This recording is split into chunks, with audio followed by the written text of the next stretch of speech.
Então fala galera, beleza? Vamos aqui para mais um vídeo, vamos para um corte do Jogo Aberto que vai trazer as informações do Flamengo, vai repercutir a classificação para as oitavas. O Flamengo venceu o Amazonas, né? Por 1-0 os dois jogos e está classificado. Vamos ver o que é que a Renata Fão e o Denilson vão falar sobre essa partida, né? Sobre os detalhes aí, informações também sobre a venda do Flamengo do Fabrício Bruno, né? Para o West Ham, valores aí excelentes para o Flamengo.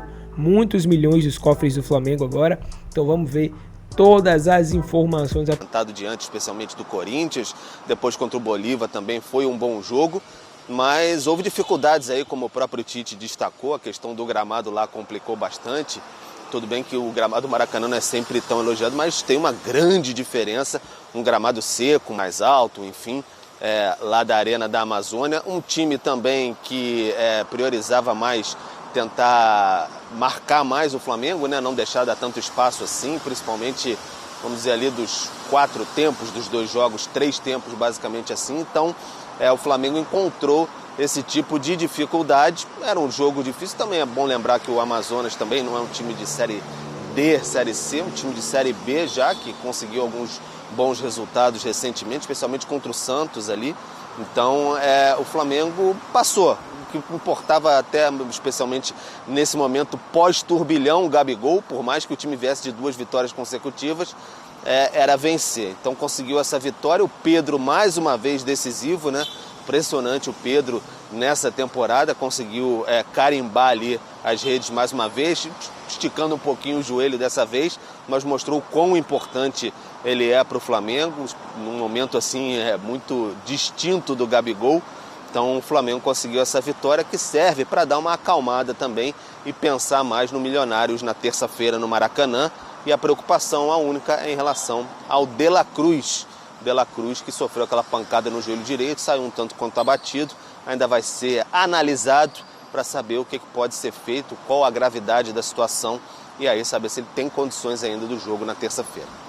Um ponto aí pra gente discutir também a possibilidade da saída do Fabrício Bruno. Já você explica isso pra gente também, tá, Pedro? A gente tem o seu xará Pedro com 18 gols já nessa temporada. De comparação, e o Tite no ano passado abriu mão da promessa dele, digamos assim, porque queria preparar a equipe, tentar algo no fim do ano passado, ainda esboçou algo no Brasileiro, mas conseguiu a classificação para a Libertadores, mas já para preparar essa equipe para essa temporada. Teve um Carioca com sobras, muito tranquilo, mas depois baixou o nível das atuações e aí isso começou a desagradar demais. O nível de cobrança no Flamengo, a obsessão desde 2019 virou aquele patamar que o Bruno Henrique consagrou e que o Jorge Jesus estabeleceu. Então fica muito nessa questão, não é nem estar muito preso a 2019, a questão é que atingiu algo que o Flamengo milionário mostrou que poderia atingir, com níveis de profissionalismo, enfim, tudo que poderia ser estabelecido dentro do ninho do urubu, e a torcida sonha constantemente com isso. Quando o Flamengo não apresenta algo com eficiência, uma mínima plástica, aí as cornetas tocam constantemente. Então acho que é bastante isso que acontece. No Flamengo não basta vencer, tem sempre que convencer também. Então, mas em muitos momentos a gente até tratou essa cobrança como exagerada, não é, por parte da torcida. Até quando conquistou títulos importantes, a cobrança existia, tanto que mudanças de técnico, de treinadores existiram. Mas hoje não me parece que é um exagero o rubro-negro querer mais. Porque esse time pode entregar mais, não pode? E por que não entrega, Dona? Pode entregar mais, principalmente de uma maneira constante. Eu acho que a cobrança pelo show, que parte da torcida do Flamengo tem, é uma cobrança irreal. Sim. Absolutamente exagerada. Mas, agora, por exemplo, ontem não é só o show. Isso. O jogo até perde o controle então, exatamente momento, isso. Não é? É um jogo sem equilíbrio e sem controle. E a primeira partida já tinha sido muito ruim, 1-0. Estava 0-0 e o Amazonas incomodando ali, tendo espaço, né? Eu acho interessante até que o Tite ele é perguntado na coletiva sobre o estilo posicional dele, né? Isso. Né? Porque tem muita gente que acha que o Flamengo é engessado e em algumas oportunidades ele é engessado. E aí ele é muito transparente ao falar: eu faço o caminho nesse jogo posicional para dar liberdade para os caras da frente, né, conseguirem definir. Ali você tem um talento. A partir dali é com eles, né? A partir dali é com eles. E eu tenho também, assim, eu acho que é justo a gente falar que esse time do Flamengo, ele oscila demais do ponto de vista de postura. Às vezes parece que ele enxerga que o adversário é inferior, ele não vai com aquela mesma pegada que a gente viu, por exemplo, contra o Corinthians, contra o Bolívar, que ele tinha que dar uma resposta.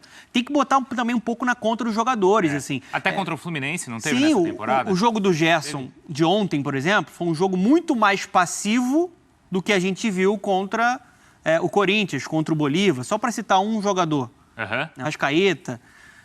Então, assim, o time oscila muito também do ponto de vista de postura. Agora, taticamente, foi um jogo de desorganização. A gente via em alguns momentos as linhas muito espaçadas, sofrendo com contra-ataque. A volta na transição, quando você está correndo para trás para frear o contra-ataque, muito lenta. Então, tudo isso tem que ser colocado na conta aí também para análise. Eu acho que nem tudo tá só na conta do Tite. Acho que os jogadores também precisam... Não tá, até porque essa conversa não é de hoje, né? Sim.